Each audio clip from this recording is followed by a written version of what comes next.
Welcome to the Athens Area Humane Society Adoption Outreach Center. Thank you for your interest in volunteering at the Adoption Center. My name is Leah. I'm one of 2 adoption counselors that will be here during your time volunteering. And I'm going to give you a brief overview of the Adoption Center today. Adoption Center volunteers help the staff by introducing the animals to their potential adopters, helping the adopters fill out Meet Your Match forms, and even helping with adoptions.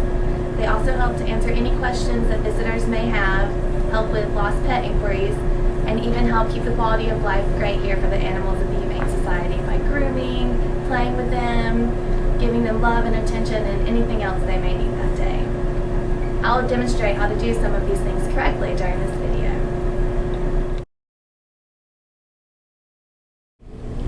If you're comfortable talking to people, we would love to have you help us greet our visitors, especially when the Adoption Center gets busy or while one of the adoption counselors is in the process of doing an adoption. A proper greeting would be, "Hello, welcome to the Adoption Center. Please feel free to visit with any of our animals. We just ask that you use the hand sanitizer before you pet any of them and in between petting any of them to help prevent the spread of any diseases." Also, answering any questions that visitors have is a great help when volunteers are able to. Don't feel uncomfortable. You're able to say, "I don't know," if you don't know any answers. Sometimes even adoption counselors don't know the answers. Just direct them to an adoption counselor if the question that they have is unfamiliar to you. The Meet Your Match program was something developed by the ASPCA to better help adopters meet the perfect cat for them. We use this here at the Adoption Center. You can tell by the different color cage cards on all the adult cages. Carmen is an orange personality. There are 3 types of personalities. You can refer to your handout for a better description, but it's basically from shy to a typical lap cat to a very outgoing, boisterous cat. And adopters will fill out a paper, a survey that helps them determine which type of cat would be the best for them, whether it's a shy, reserved cat or a very outgoing cat. This helps prevent the amount of animals that are brought back to the shelter.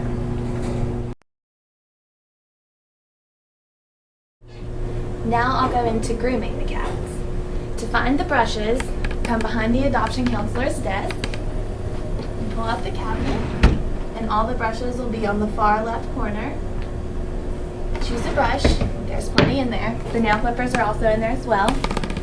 And you can either brush the cats in their cage, or you can put a towel on the counter and put the cat out here and brush the cat out here. For the purposes of this video, I'll be bringing the cat out here to brush.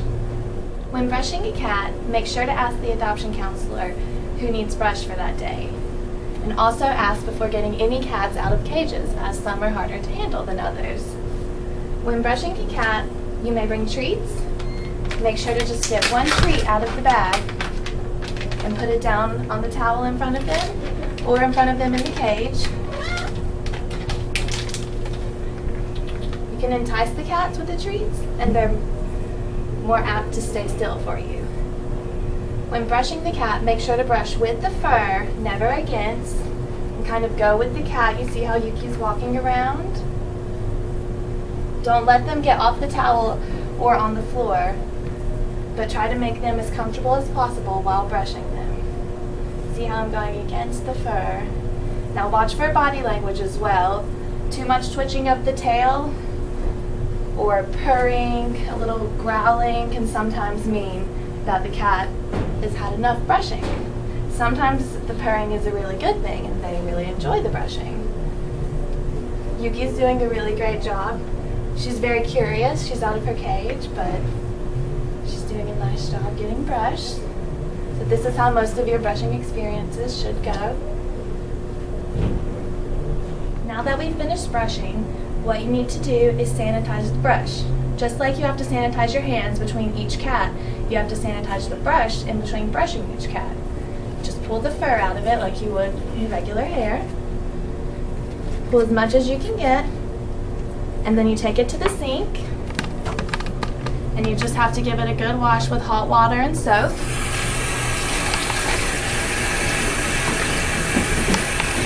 There are gloves located here and sponges as well.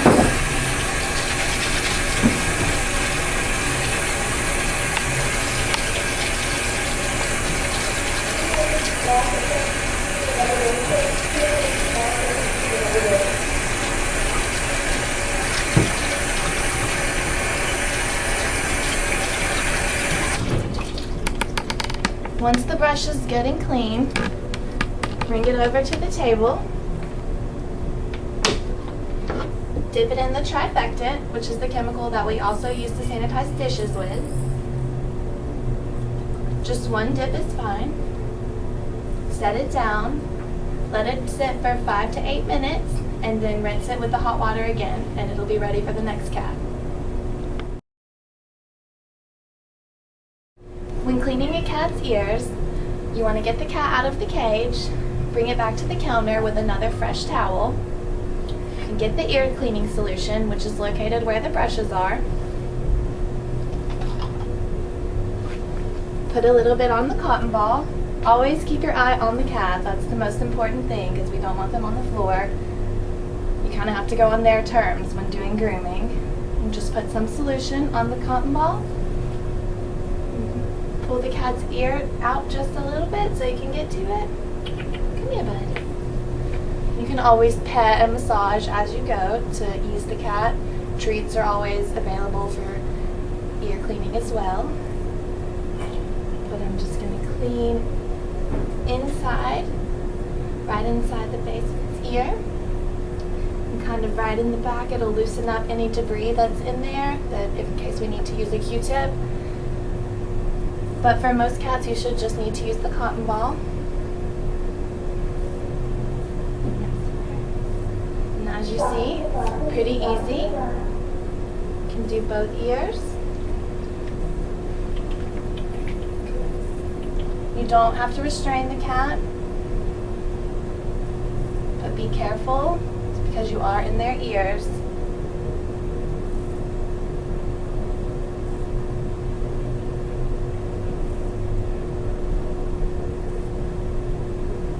And same with brushing, always ask an adoption counselor who needs their ears cleaned, and ask them before getting the cat out of the cage, just in case they're a hard cat to handle.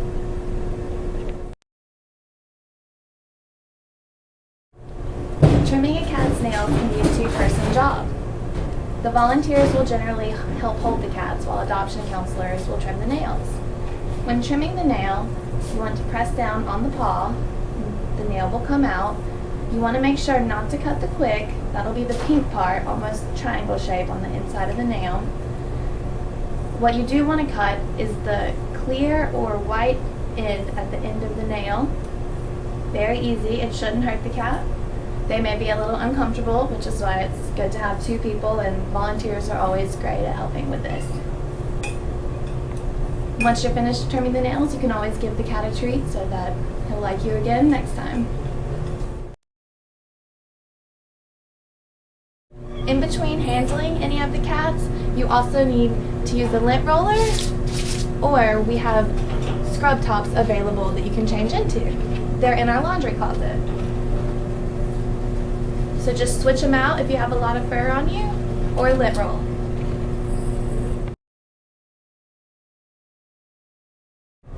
This is the laundry closet. All the clean and folded laundry goes in here. Please try to keep it organized when putting any laundry up. We have blankets at the top and towels on every other shelf. The clean laundry basket is located on the top of the closet. It should never touch the floor or any other unsanitized surfaces. When going to the laundry room to pick up clean laundry, grab the laundry basket, a Clorox wipe, and you're on your way. When coming to do the laundry, make sure that you go to the Adoption Center washer and dryer. It will be located along the wall when you first come in. There should also be a sign that says AAHS Cat Laundry Only. Take the Clorox wipe and sanitize the top of the dryer. It's usually pretty dirty back here because it's a warehouse, so get it nice and clean. Then you can put your clean laundry basket on it. Once you remove all of the dry laundry, make sure not to drop anything, of course. Once something has been dropped, it's contaminated and must go back in the dirty clothes. You'll also transfer the wet clothes into the dryer.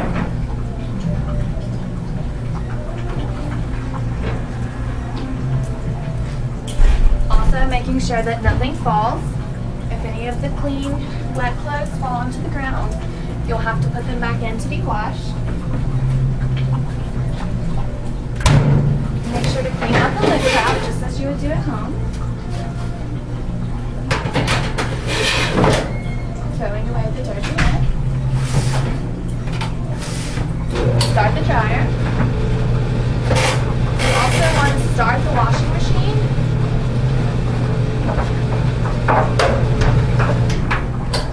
You also want to start the washing machine before you put any clothes in it.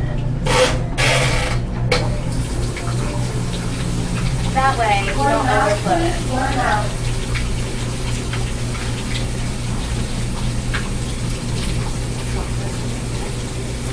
After the water is filled up halfway, load the laundry into the washing machine, not overcrowding it. And then you want to add 1 cup of detergent and 1 full cup of bleach. There's a bleach dispenser, so you can pour the bleach in there.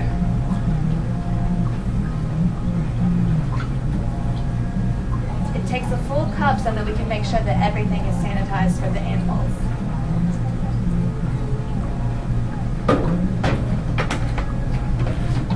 Then you let the stuff wash. Take your clean laundry back to the adoption center and you're ready to fold. When doing the dishes at the adoption center, make sure to grab a clean towel out of the cabinet and place it on the countertop. You also want to grab the trifectant, which is the chemical that we use to clean the dishes, out from underneath. We have gloves located on the sink where you can start to wash the dishes. All the dirty dishes will already be in the sink by the time the volunteers get here. First thing you want to do is get a good scrub of the dishes with hot water and soap.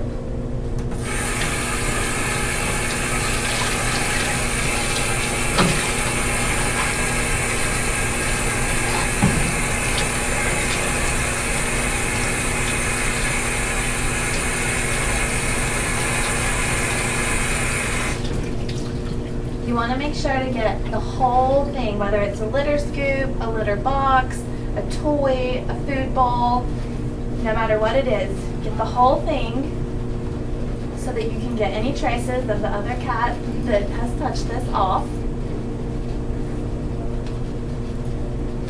Once you think you got it good, rinse it with the hot water.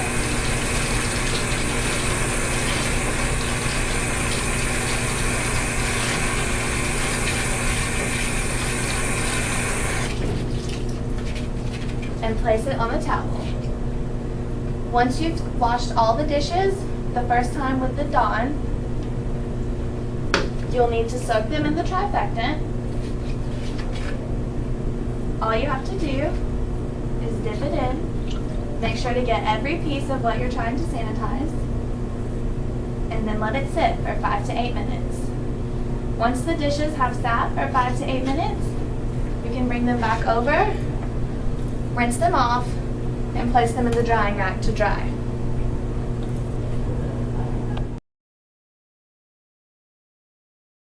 A few important things to remember when volunteering at the adoption center. First of all, the hand sanitizer is the most important thing. You want to make sure to always be diligent about hand sanitizer, using it before, when you first walk in the door, before touching any animals, in between touching the animals, but also touching any dirty surfaces, like if you're trying to get on the floor, touching the floor is dirty, so you want to re-sanitize before touching an animal. Any cage tops or other dirty surfaces, also sanitize in between. And try and help us keep an eye on the visitors so that we can make sure that they're using the hand sanitizer as diligent as our volunteers and staff. Also, when you come in to volunteer, grab a volunteer name tag so everyone knows who you are and you feel more comfortable speaking to the visitors. What you should wear is probably something that you don't mind getting dirty, just in case you get fur or anything else on it. Closed-toed shoes are a necessity. Also, cell phones are not very professional, so you want to make sure to keep your cell phone used to a minimum. If you need to make a call or send a text or something like that, just step outside. We want the main focus to be on the animals. Also, try to keep your eating and drinking to a minimum. Definitely you can have drinks in here, but maybe try to eat before or after you come so that you can spend most of your time with the animals. You also want to make sure to keep the adoption center door closed at all times, just in case any animals escape onto the floor. While they're not allowed on the floor, occasionally they do get antsy and jump out of their cages. Keeping them in their cages is very important for keeping them healthy and keeping them disease-free. When visiting with an animal, you want to make sure that you have an eye on the animal the whole time. When you open the cage, no matter what the animal's doing. Now, there's not an animal in this cage, but if there were, you would want to put your body in front of the cage so that it has less of a chance to jump out, and just keep a really good eye on it no matter what you're doing. If you do want to hold an animal, just ask an adoption counselor.